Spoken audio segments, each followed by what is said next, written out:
Folks, welcome to a very special edition of Real Estate Experts. As always, bringing you leading experts, authors, real estate professionals and negotiators from around the country to help answer the questions that you've got about how to choose a great agent, present a property and get the most for your money when you're choosing to transact on a property. And today I'm here with author, speaker and hired gun negotiator Bruce Peterson, and author of the best-selling book, Minimise Your Concerns, Maximise Your Profits.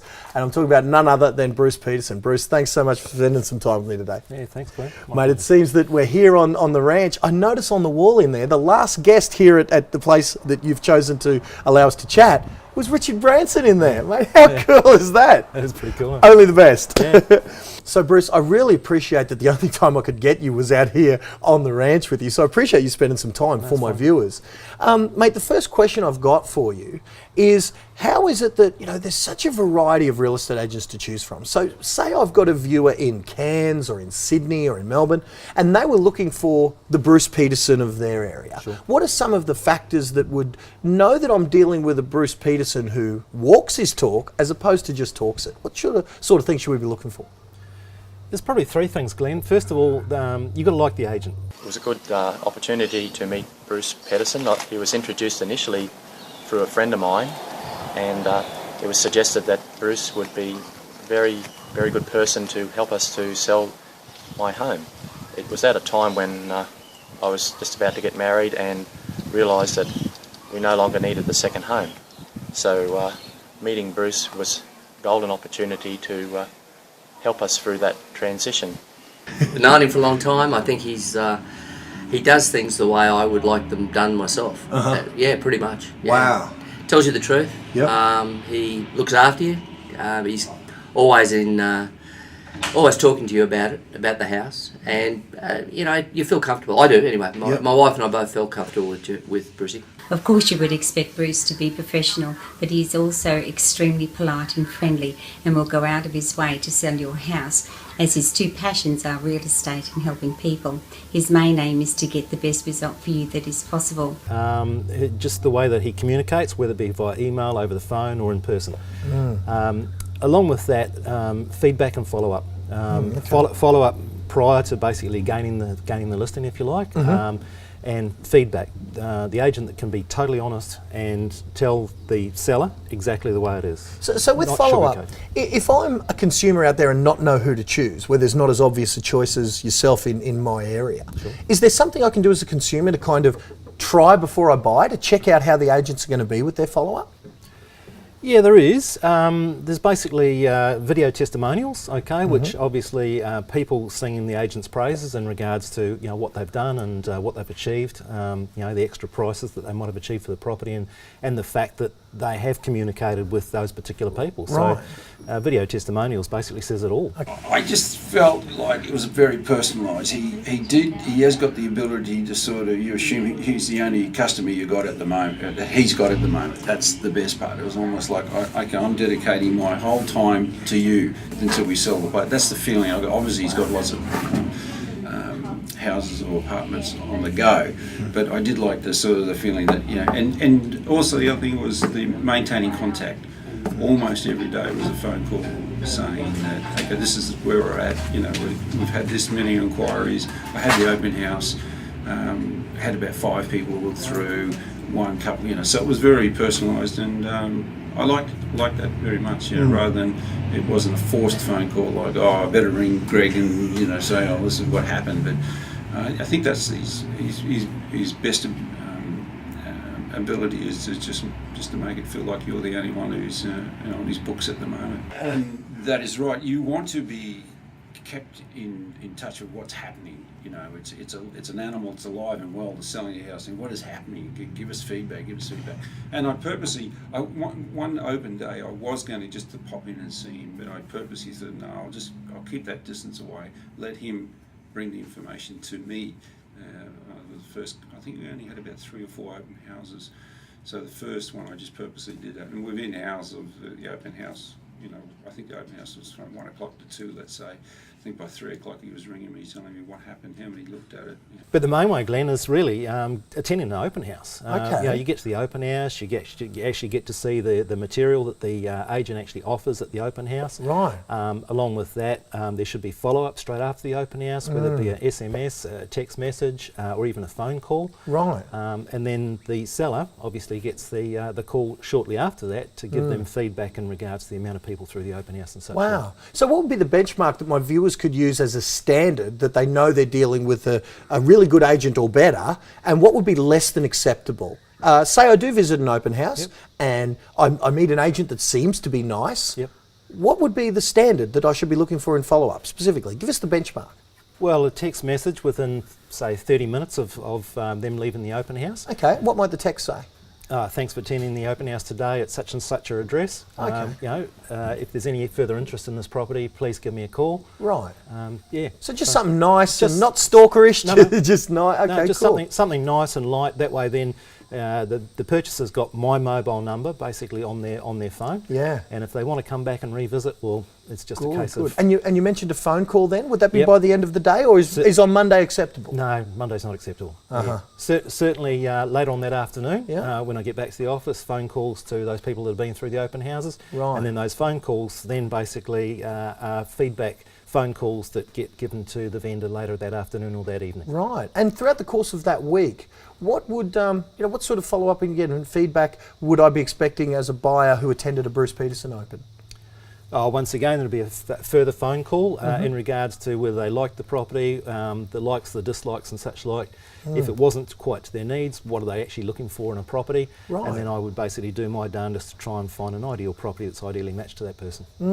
So to really wrap that up, the benchmark we're looking for is really in that first week, 3 or 4 different forms of contact, not too stalkerish, and from a nice guy. That's kind of the benchmark Yeah, that we're definitely. looking for. Cool. Yeah. You mentioned something else. You mentioned the promotional material and the quality of that. So just describe for me what I should be looking for as a consumer who doesn't really know good from bad. Sure. What should I be looking for to know that I'm getting a great agent that can, like yourself, achieve those record prices? Look, at the end of the day, it's probably the quality of the material that they're actually handing out at the open houses.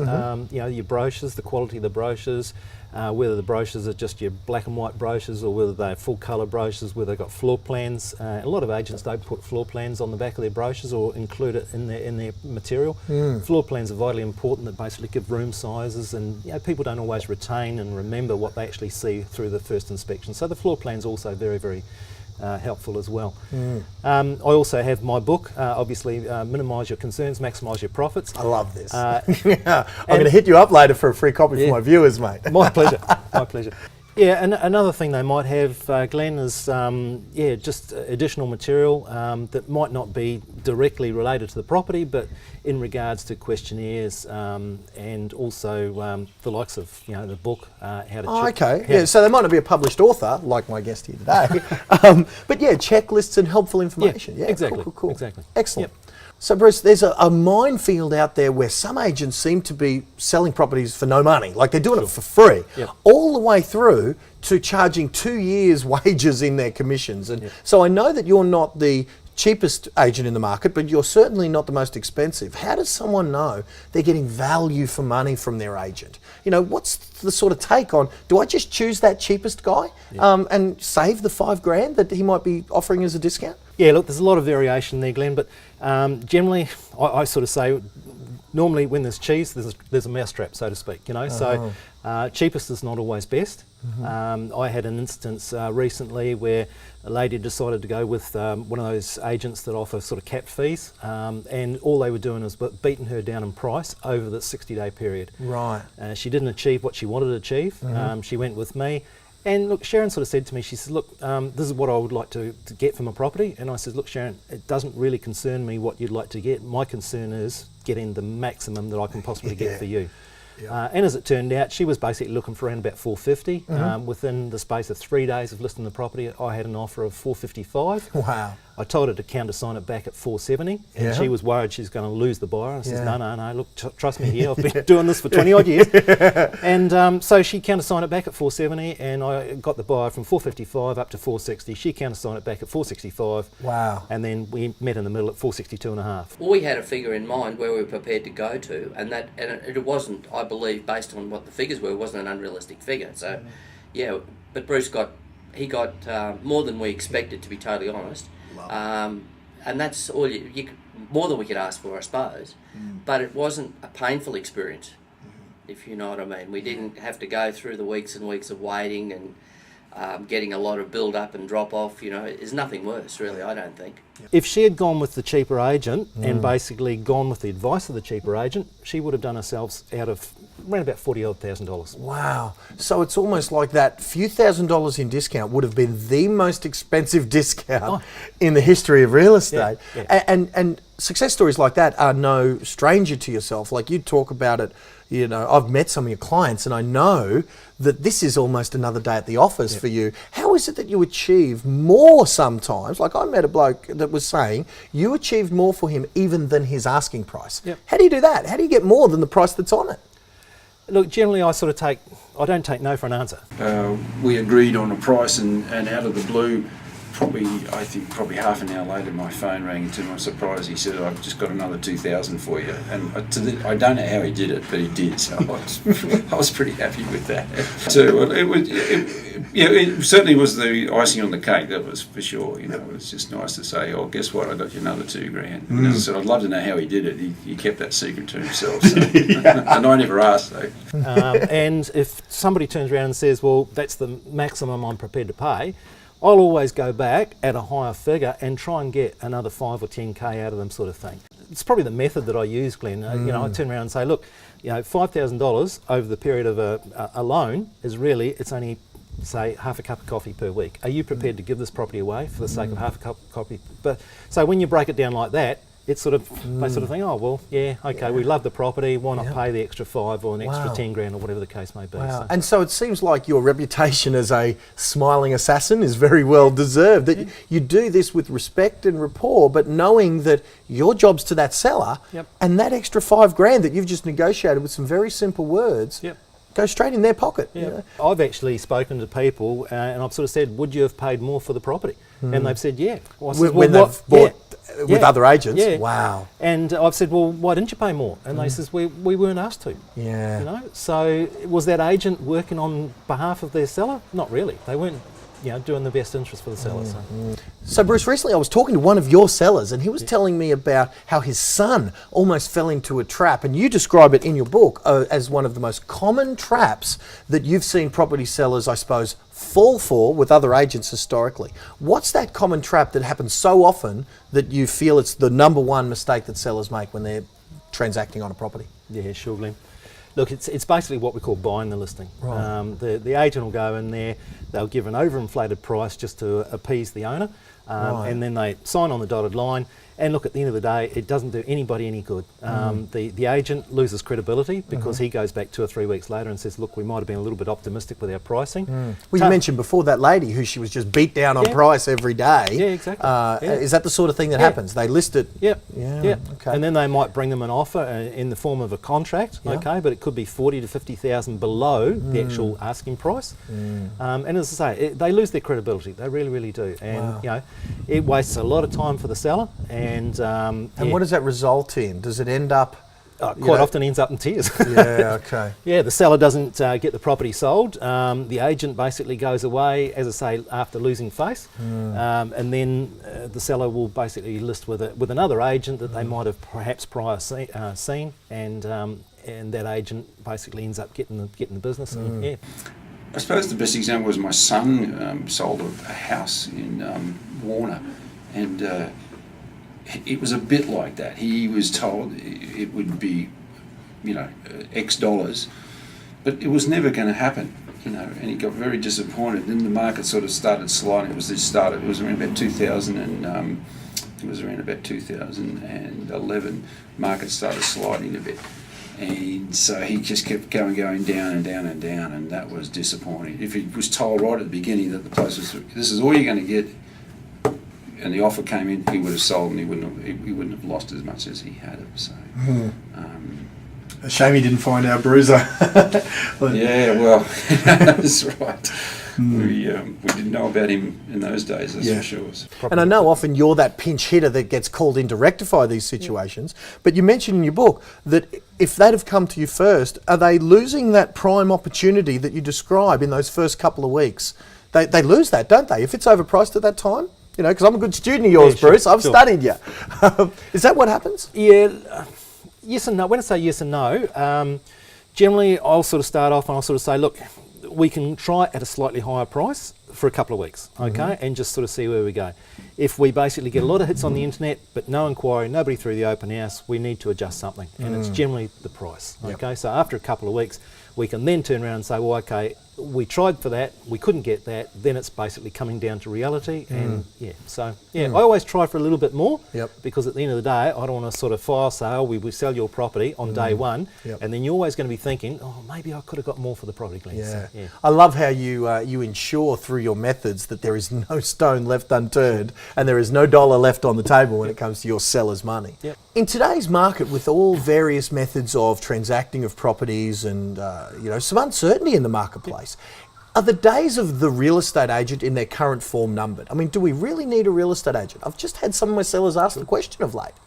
No, the reality is, Glenn, you don't need an agent. But at the end of the day, when you break everything down in regards to what an agent actually does, if you're not going to need an agent, you're going to have to take probably a couple of weeks off work to obviously get your house prepared and to basically vet all the inquiry and the calls that come in, have your phone available 24/7, basically do the open houses and such like, have good marketing and marketing and brochures and all that material, obviously pay for signage and realestate.com and all the different websites and such like.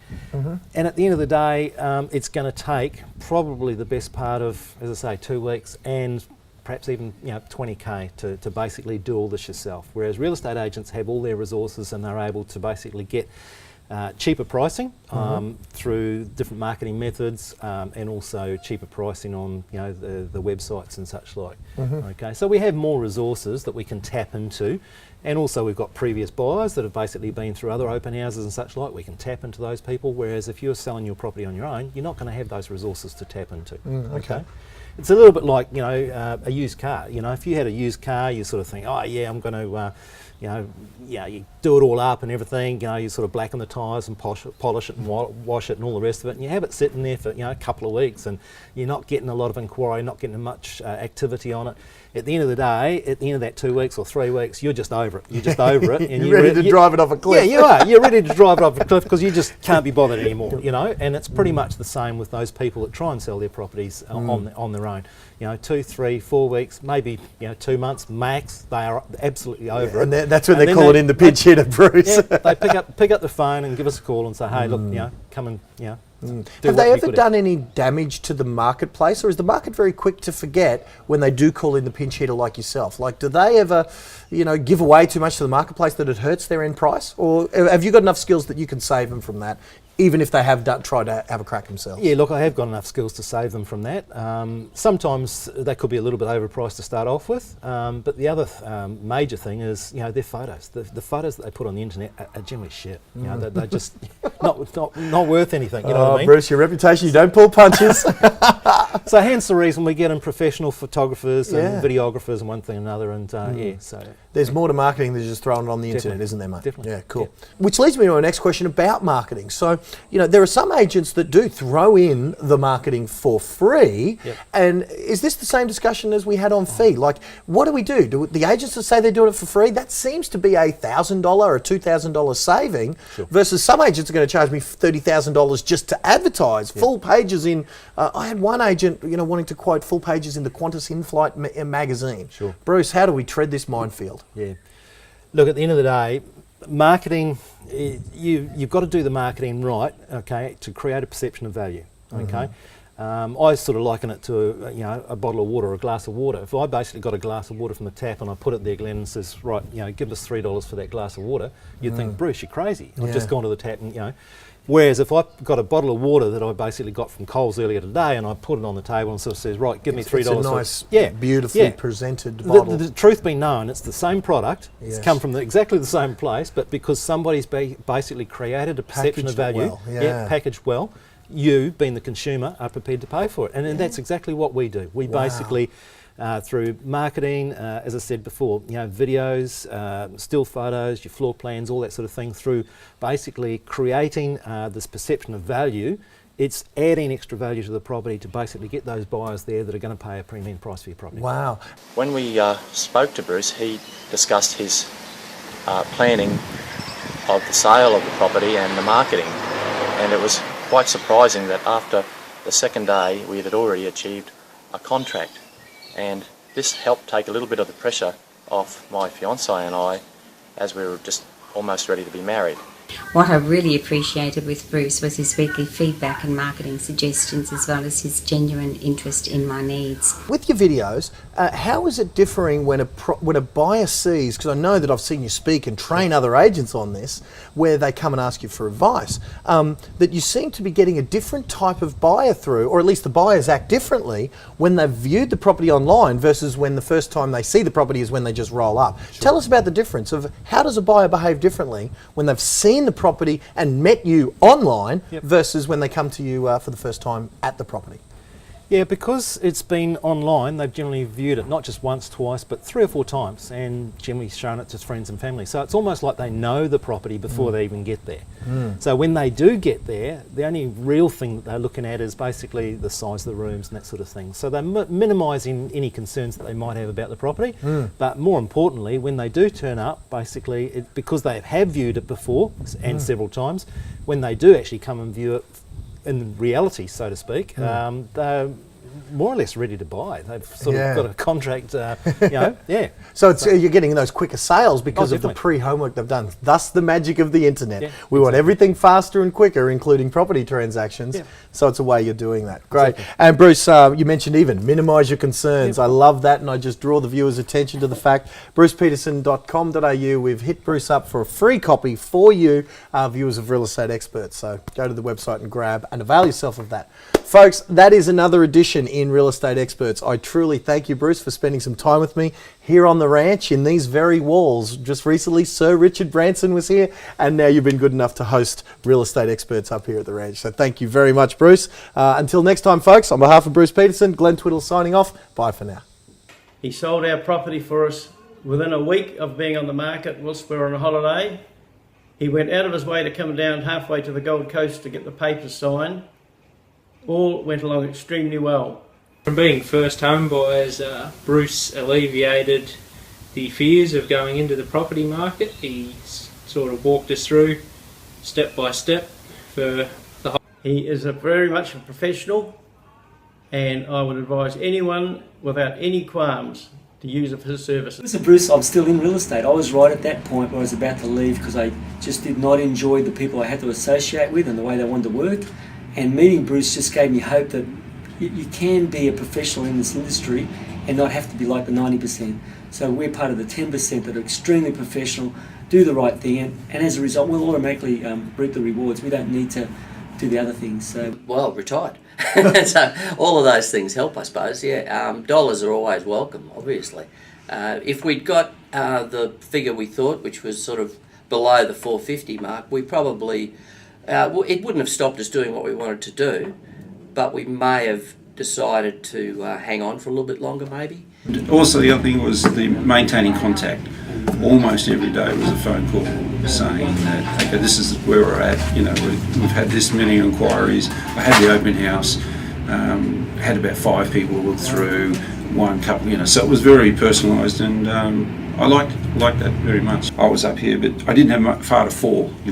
Before I got down to reality. Where I wasn't up here, but.